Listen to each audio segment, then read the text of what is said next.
So in my last video, I already showed you this lovely Epiphone Les Paul standard in blueburst, and today I will give it a complete makeover because I feel like this could be improved with little mods and a nice cleanup. So I remove all the strings with a string winder because these come in really handy. They're much quicker than doing it by hand.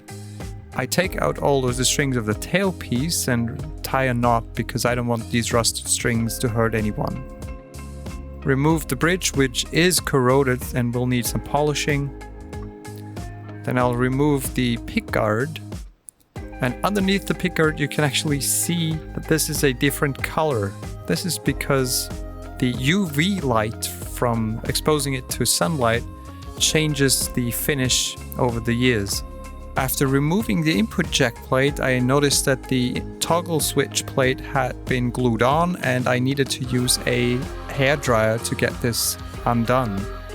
After using heat, I tried to use a small pick to get underneath the poker chip and I was able to pry it open. And you can see that this is actually leaving some residue, but this will clean up nicely. Now this guitar has been taken apart and is ready for a cleanup. And I'm just taping over the pickups so I don't scratch them. So now it's time to use the sander on the back side of the guitar, and I'm using circular motion with not too much force. And I try to avoid going over the sides too much because the finish is thin on the corners. I'm now sanding the back of the neck, which I usually do more because this is the first part of your guitar that will be shiny again because you touch it the most. The headstock is the same, you can just go over it and don't mind the decals underneath the clear coat. On the front of the headstock, just be aware that a black finish will always show the most swirl marks, so go lightly on it. On the front of the guitar you have to angle the sander because it's an arch top guitar. Just make sure you don't miss any spots. The area where the fretboard meets the body is the hardest to sand, but you will find your way around it. After the first round of dulling, you should check your pad. If it's destroyed, you should get rid of it. So now I'm just checking the top and it's already satin and feels very soft. I'm installing a fresh pad so I can go for another round.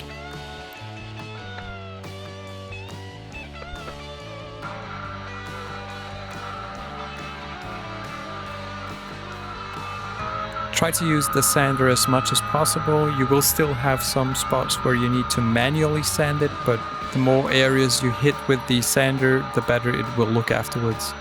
After doing the sides, it's time to manually sand those harder to reach areas. The heel of the neck and the cutaway area is the hardest part, but eventually it will look the same as the rest of the guitar. And the sides of the headstock are also easy to do by hand.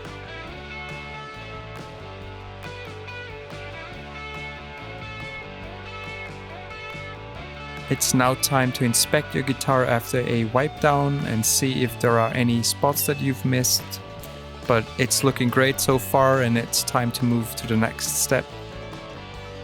I'm now rubbing in Canova wax, which will protect the finish, remove all the dust and give it a nice satin finish shine. You can use a lot of wax, the excess will just come off afterwards, but it just hides the swirl marks and scratches in the clear coat. It will feel silky smooth to the touch and stay this way for a long time. I'm now taking this guitar inside again and trying to clean the fretboard with lemon oil, and I'm trying to use steel wool for the frets. And since there's a lot of junk on the fretboard, I will soak it with lemon oil. I use these fretboard protectors to just use the steel wool on the actual frets, and I'm really using a lot of pressure here because I want them to shine. After doing all the frets by hand, I usually take a towel and try to rub off the excess from the fretboard, but in this case I realized that the junk was just caked in and I really needed to use the steel wool on the actual fretboard, which I usually don't do because it might leave some scratches, but in this case there was no way around it. This will be hard physical work because the caked in junk is just sticking on there and you need to use a lot of force, but ultimately it will open up the grain, and if you use another round of lemon oil, this will look like straight new from the factory. Now it's time to polish the hardware, and I begin with polishing the bridge. This has moving parts and I don't want this to be rusted or caked in with dirt again. I like using steel wool for this, but I'm not overdoing it. I don't want to remove the plating.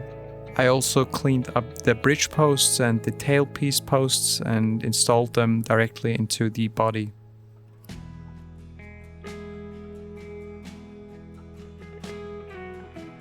The pickups have probably been covered in sweat, so they've taken on a nice layer of junk, and now it's my turn to polish them. You will definitely see the discoloration afterwards, but it will give it a nice vintage look, but it will be silky smooth to the touch again. One of the upsides of having a guitar collection is that you will start piling up replacement parts. And I had this black hardware set for Les Paul lying around, and I thought this might fit well on this finish.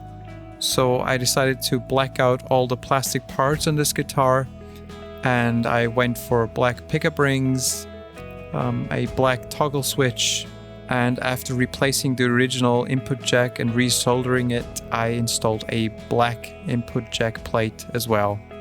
This is where my marked tuners come in handy, because now I can install them on all the right places, install them from the back, and then use a wrench from the front to install the bushings. I also found a black toggle switch tip which just fits in perfectly, and all that's left to polish is the stop tail piece that I still hadn't installed. This is now my favorite part of every guitar restoration I do, installing a fresh set of strings and checking out the string action. And this is also the time that I decided to go for a reverse wound, because this is the best way on Les Paul guitars to get less tension. You can lock down the stop tail part to the body and still get a low angle of attack on the strings. Since I knew that I needed to do a basic setup, I only eyeballed the bridge height, and I checked the action on the 12th fret. I also checked the neck relief, because that's something on all the guitars that usually needs adjustment. I just had to raise the bridge a few millimeters because the strings were buzzing way too hard, and I decided to give it a nice playing test and see if there are any dead spots, but so far so good, no dead spots, and every fret seems to be level, so that's a good beginning. And the last two parts I'm installing are the strap pins. So here we are. It took a little bit longer than expected, but that was due to some camera issues I ran into, and I fitted a different hardware set I had laying around that didn't really fit from the beginning, but I got it to fit. And now I would like to show the final result of my hard work. I think that's a really good looking guitar. The finish now really pops. The black hardware set works really well on this finish. The frets are polished, the fretboard is clean. The action is really low. I just had to loosen the truss rod actually. And I just lowered the bridge and the intonation is bang on. It now feels really nice. On the low E string I got down to 1.65 millimeters, and on the high E string I'm on 1.4. So that's a really nice playing guitar. You can actually hear it.